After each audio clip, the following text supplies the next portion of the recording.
Ottawa woke up to Olympic heartbreak, while Washington and New Delhi hit pause on trade talks. And the federal government in Ottawa is reshaping how it sells its message on big TV stages. Later in the brief, we'll come back to what last night's Senators Skills event tells you about where the team's mindset is as NHL play resumes.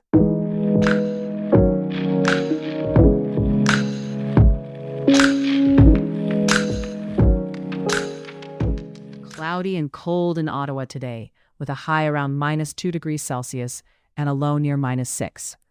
Over the weekend at Canadian Tire Centre, the Senators brought fans back into the building for their annual skills competition, part pep rally, part reset after the Olympics. One of the biggest moments didn't come from the NHL roster. Ottawa charge forward Rebecca Leslie won the shooting accuracy contest, posting a 9.54-second run and beating every Senator in the field. The point for Ottawa fans, hockey's back in your routine, and the organization is leaning into that back-on-the-ice energy ahead of the season restart. And in the wider hockey world, if you missed it, the U.S. beat Canada 2-1 in overtime to take Olympic men's gold in Milan Cortina, the first American gold in the event since 1980.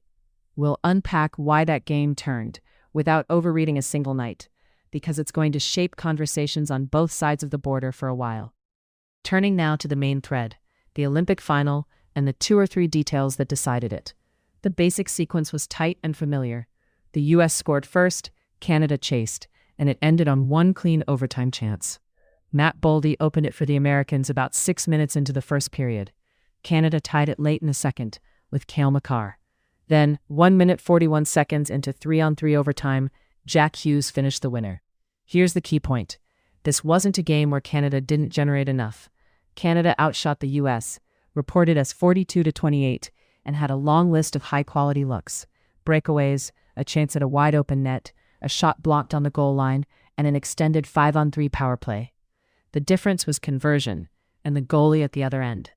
Connor Hellebuyck stopped 41 shots, and the performance is being widely treated as the hinge of the outcome. When a final is this even at 5-on-5, a goaltender who erases a couple of should-have-been goals can decide the tournament. The second hinge was special teams. The U.S. penalty kill was reported as perfect for the entire tournament, 18 for 18. In a single game, a kill or two can feel like a footnote. Over a tournament, perfect is a strategy. It means opponents don't get the relief valve of, we'll get one on the power play. In this final, that mattered. And the third hinge was overtime structure itself. 3-on-3 is built to produce a breakdown. On the winning play, Canada mismanaged the line at the blue line. Coverage noted Makar misjudged it, and it became a high-danger rush that the U.S. finished. Mid-episode reset. If you're trying to understand the why without the noise, it comes down to this. Canada created chances, the U.S. finished one more, and Hellebuyck covered the rest. There's also the emotional layer, and it's real. But it can blur the hockey. The win landed near the anniversary of the 1980 Miracle on Ice, and comparisons took off quickly, especially with the U.S. going undefeated, reported as 6-0. Jack Hughes missing teeth after a physical third period, scoring in overtime, and then going viral. Those are the kinds of images that turn a result into a story people keep replaying. For Ottawa specifically, there's a local angle even in a game played an ocean away. Senators players Brady Tkachuk and Jake Sanderson return as Olympic gold medallists. That matters less as a slogan and more as a practical thing. Confidence, leadership room temperature, and the way a team carries itself in its first few games back. That's why I flagged the skills competition earlier. Ottawa's trying to shift from Olympic intensity back to NHL structure without losing the edge. In Canadian federal politics, there's movement worth watching, but its background to today's main thread. Reports describe conservative divisions widening, including public disagreement between the leader and an MP over how to frame Canada's response to U.S. pressure, and multiple recent floor crossings to Prime Minister Mark Carney's Liberals. The immediate significance is arithmetic, how close the government is to a workable majority, and the longer significance is what it says about caucus cohesion heading into the next big votes. And one more Ottawa-driven signal.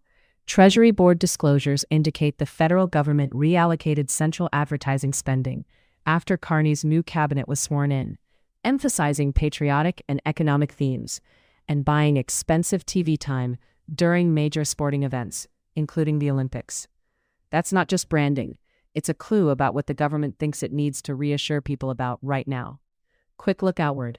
India has delayed a trade delegation to Washington, citing tariff uncertainty after a U.S. Supreme Court tariff ruling and a temporary across-the-board U.S. tariff response.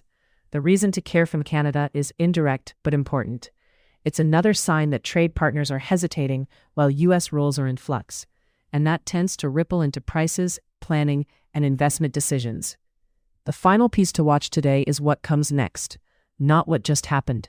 For hockey, watch how Canada talks about this loss, whether the focus stays on missed chances or shifts to structural questions like special teams and overtime decision-making.